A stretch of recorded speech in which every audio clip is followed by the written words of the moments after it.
welcome back to Switch 2 Week, Episode 2.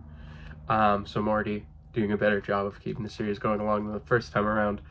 But today what I want to talk about is specifically the specs and the technology in the Nintendo Switch 2, or what we know so far.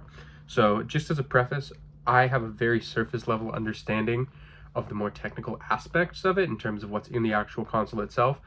But I'm just in this episode going to cover a more, surface level understanding of what the technology is and sort of what it means long term for the games that will come out and that are coming out for the Nintendo Switch 2. So, to preface, obviously the Nintendo Switch 1 left a lot to be desired in terms of power, I think, just in general. It was not at all comparable to the consoles at the time, and certainly was far, far behind the next generation PS5s, Xbox Ones, or Xbox One X, and of course PC gaming as a whole. And that's not to say that it's not the case currently with the Switch 2, but from everything that I understand and what I've been able to do research on, it seems like this console will land somewhere in between the graphics and the processing power of a PS4 and a PS5. So it's not at that current modern, generation of processing power and of graphics and everything like that, but it does better than the previous generations and certainly better than the Switch 1. So that means that in the handheld display, it is able to have 1080p, and I believe that it's able to go up to 4K when in its docked mode. They've also advertised the fact that it has a fan to sort of regulate, during those more high performance moments, that it's able to, run smoothly. Whereas before, you can think back to the Legend of Zelda Breath of the Wild. There were moments, and even in Tears of the Kingdom, where you would experience kind of heavy lag spikes. Pardon that plane.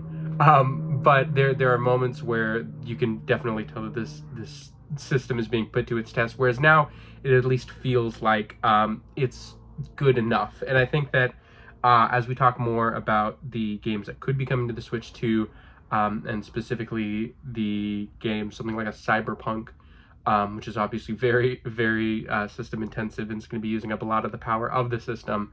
That's something to keep in mind, that I think that for the most part, for most needs of the Nintendo Switch 2, it has it covered. From everything that I've heard, it seems like it's, considering the size of the system, it's pretty compact and it has a good amount of, processing capabilities.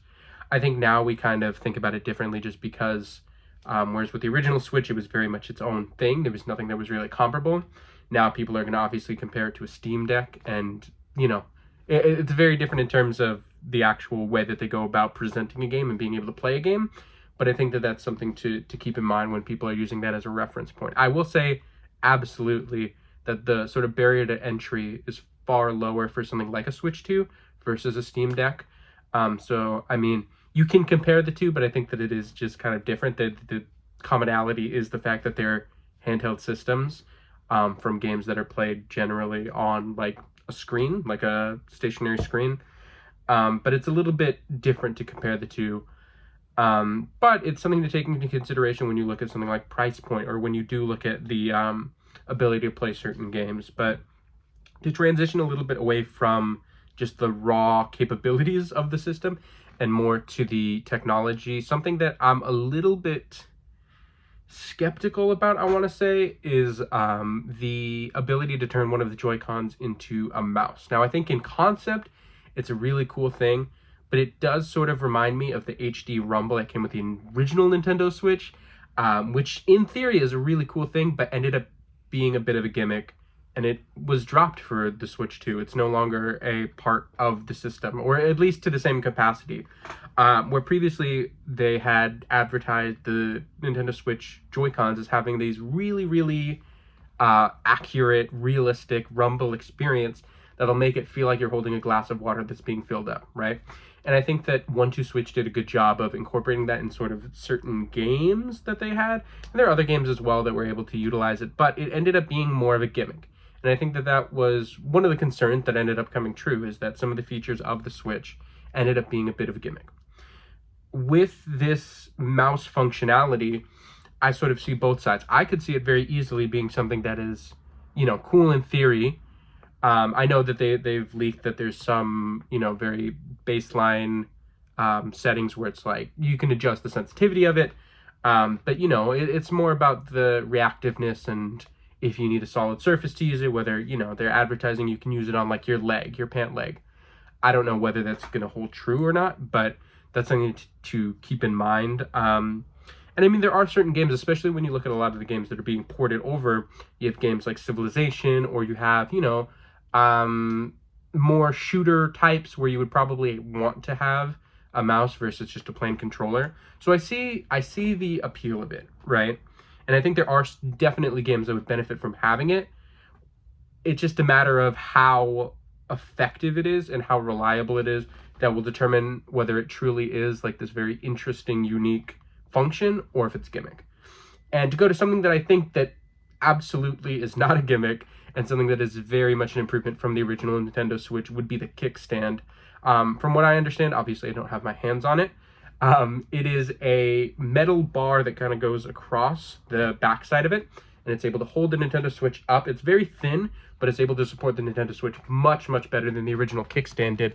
Just for reference, this is my original Nintendo Switch, and I've actually lost the kickstand, which would have fit right in this space right here, partially because it was so flimsy. I think that, at the time it made sense. It's a very small area that you're working with to be able to put a kickstand in. I saw the appeal of being able to use that screen, not in a docked mode, but if you're out in public and you still want to, use a controller or whatever it might be. I personally had a lot of experiences doing that, where I would take the Switch to a place that didn't necessarily have a dock, but I want to play a game like Smash Bros. Or Mario Kart, and be able to have it held up. So I think that versus that very thin kickstand that previously was a bit of a problem, where if there was virtually any weight put on it, it would break off. I mean, it was very easy to put back in, but you don't want to put it together like a Lego set, right? Whereas this feels a lot more sturdy from my understanding, and it's something that will allow it to support, and the different angles that you're able to get with it as well is a big, big bonus. So in regards to design itself, I think that it's a pretty significant improvement. Obviously, it maintains the same look, but switching from the clicking in Joy-Cons to the magnetic, I'm pretty excited about that. I'm hoping that there are significantly less issues in terms of stick drift, that you end up getting with Joy-Cons. I have experienced that with basically every set of Joy-Cons that I've had, which is not a great sign necessarily, but hopefully being able to use that sort of magnetism hopefully will alleviate some of the issues, whereas previously, clicking it in, maybe those two things aren't correlated. Again, I have a very surface level understanding. But in terms of size as well, I know it's going to be virtually the same thickness, but a little bit larger of a screen. Me personally, I didn't have that much of an issue with the size of the Joy-Cons or the size of the console itself, but I know people who, have made that complaint that it was a bit small, especially for larger people. So it seems like they're appealing to that. The design of the actual Joy-Con itself seems a little bit more rounded and more natural, and it does somewhat resemble a bit more of a Steam Deck than the original Nintendo Switch does.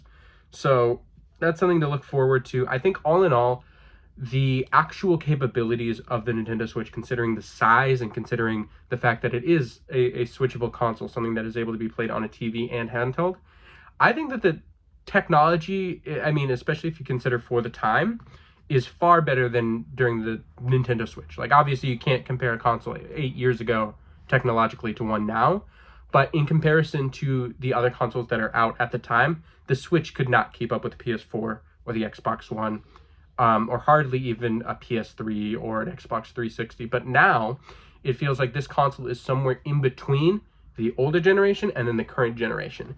And it's not ideal, but when you consider how small of a console it is and the fact that all of that technology is still behind that screen, I think we've come a pretty long way, and I think that there are going to be very few people who can make real complaints about the actual power of the Nintendo Switch. You might start seeing with games like Cyberpunk or maybe more third-party titles that are really like designed for PC gaming or for absolute optimal gaming, you might run into a bit of an issue where you're, the capabilities of the Switch might be 120 frames per second, but you might end up being in a game that's running 30 frames per second just to make sure that it's not overperforming and you end up overheating the console, whatever it might be, right? So it's not the perfect console, but I think all in all, when you consider the size and the amount that they've had to compact into there, I think the fact that it can even compete with PS4 visuals is pretty impressive. And I think that that's definitely something I'm not all that concerned about. I'm not worried about, and I'm kind of excited to see with this new console. So hopefully this was maybe a little bit insightful. I'm going to be talking more specifically about games and then the overall launch of the Switch. I was actually able to trade in some of my older games to get credit at GameStop to be able to pre-order Donkey Kong Bonanza, which is one of 2 games that I'm getting, obviously, alongside Mario Kart. Gonna have to wait a little bit longer for that one, but I'm hoping again still to be able to get that console on Wednesday, to be able to get an episode out, my last episode being a very quick review of what I've learned from hands-on having the Nintendo Switch. But let's hope that that happens. Otherwise, thank you so much for watching, and I'll see you in the next episode.